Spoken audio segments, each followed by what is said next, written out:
nossa próxima aula, tá? Vamos falar aqui sobre os diagramas de fase, né, nessa primeira parte. Ok? Assistam as aulas, dê aquela curtida aí para ajudar o nosso canal. Sou o professor Jonathan Patrício, vamos começar aqui.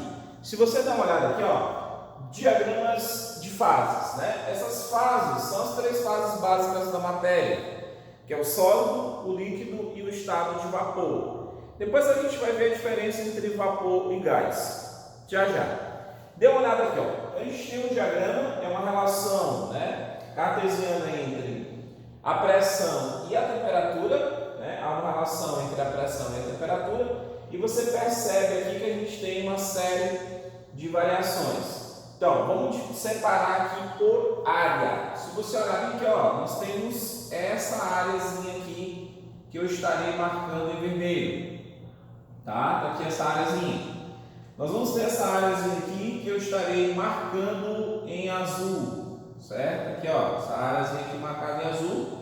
E tem essa outra áreazinha aqui que eu marcarei em preto. Tá aí as três coresinhas representadas. Então vamos lá. Essa parte, né, que eu vou separar aqui é a parte do estado, né, que a gente vai considerar o estado sólido, certo? Aqui é o estado sólido. Nessa região aqui a substância se encontra no estado sólido. Nessa partezinha aqui, ó, que eu vou considerar, a substância vai estar no estado líquido, certo? E nessa outra partezinha aqui, ó, nessa outra partezinha aqui, você vai considerar que a substância vai estar no estado de vapor. Detalhes que a gente precisa perceber. Então aqui, pessoal, parece um copo, né? Uma taça. É fácil de lembrar que aqui é o líquido. Parece aquelas taças de vinho, né? Então dá para saber aqui que é líquido. Vai beber aqui no líquido na taça, beleza? Então fica fácil de lembrar. Algumas coisas que a gente vai considerar aqui no diagrama de fase são coisas que você precisa lembrar completamente. Vamos dar uma olhada aqui, ó, nesse ponto, esse ponto central aqui, nós vamos chamá-lo de PT, certo? Já a gente define. E esse outro ponto aqui, ó, nós vamos chamar de PC, ok? Então, vamos ver. Numa substância qualquer, ela fica dessa forma. Então, a gente tem, geralmente, como tem três fases, nós temos três curvas. Então, se você olhar aqui com calma, do estado sólido, veja, ó, do estado sólido para o estado líquido, eu passo por cima de uma curva. Então, essa curva bem aqui, ó, essa curva bem aqui, ela é chamada de curva, né? Ela é chamada aqui, ó, curva de fusão, certo? Olha só, ela é a curva de fusão. Por quê? A substância, quando ela coexiste do estado sólido no estado líquido, a passagem é a curva de fusão. Então, quando eu venho do estado sólido passando para o estado líquido, eu tenho que passar em cima dessa curva. Então, ela é a curva de fusão. Se eu for do estado líquido para o estado de vapor, eu vou ter que passar por cima dessa curva aqui, ó. Então, do líquido para o vapor, é a curva, essa aqui, ó, eu posso definir, que ela vai ser a curva de vaporização, tá bom? Ela vai ser a curva de vaporização, beleza? Então, essa aí é a curva que a gente vai estar considerando. E aqui, ó, nós temos uma outra passagem, quando a substância passa do estado de vapor para o estado líquido, ou do estado de vapor do estado sólido, aliás, certo? Então, quando ela faz essa passagem aqui, ó, por exemplo, ela pode passar do sólido para o vapor, é o que a gente chama de sublimação. Então, essa curva aqui, ó, é a curva de sublimação, certo? Para uma substância qualquer, a curva de sublimação. Vamos considerar também o seguinte, que eu tenho o ponto P e o ponto PC, ou seja, ponto C, aliás. O que seria para essa substância? O PT é chamado, ó, ponto triplo, certo? O PT é chamado de ponto triplo. O PC, pessoal, é chamado de ponto crítico, certo? Ele é conhecido como ponto crítico. A gente vai entender por que ele tem esse nome em relação ao ponto triplo e ao ponto crítico.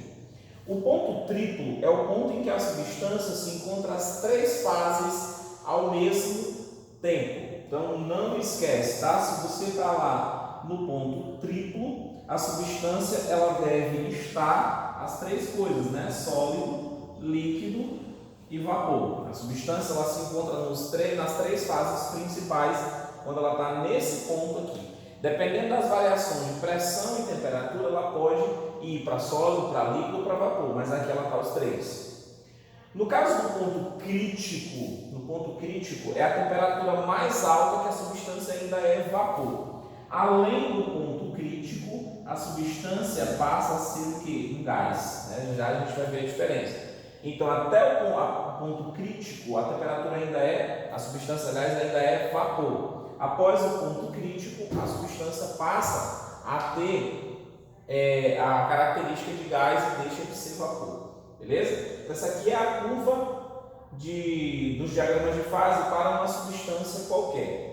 Certo? Vamos ver aqui como fica isso para a questão da água. Né? A água, como nós vimos nas aulas anteriores, ela tem uma anomalia. E essa anomalia faz com que ela tenha curva de fusão invertida. Então, se você olhar aqui, ó, nas outras substâncias a curva é para dentro, mas se você olhar aqui na água, a curva de fusão dela é para o lado de fora, certo? Isso porque a água tem curva de fusão invertida. O processo se mantém da mesma forma. Aqui é estado sólido, aqui é a taça aí, ó, estado líquido e aqui é estado de vapor. São os três estágios normais. Só que você percebe que a curva é diferenciada da água, né? Existem 4 substâncias: ferro, bismuto, antimônio e água, certo? Eu coloquei aqui a curva da água para você perceber, porque a água ela se contrai na fusão, por isso a curva dela é o contrário, beleza? Mas aqui continua a mesma característica, ponto triplo e aqui, ó, ponto crítico.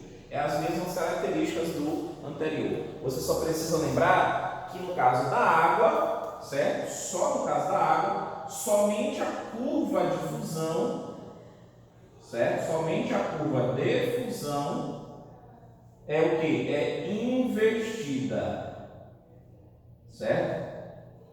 Somente a curva de fusão é invertida, considerando em relação às outras substâncias, certo? A água apresenta curva de fusão invertida porque ela apresenta uma contração de 0 até 4 graus. Isso faz com que a fusão ela tenha uma curva invertida nessa temperatura. Isso porque a maioria das substâncias elas aumentam de volume durante todo o processo de fusão. A água não, de 0 a 4 graus ela tem uma redução de volume, por isso nesse processo aí a curva de fusão da água tem um processo invertido. Mas é o geralzão, tá bom? É o geralzão para todos, é a mesma característica. Aqui a diferença é que a curva de fusão é invertida, mas continua ponto triplo, ponto crítico, e aqui está as definições, beleza? Já a gente vai ver aqui no próximo vídeo, a gente vai ver a diferença entre vapor e gás, certo? Para a gente tentar finalizar o nosso conteúdo. Volto já!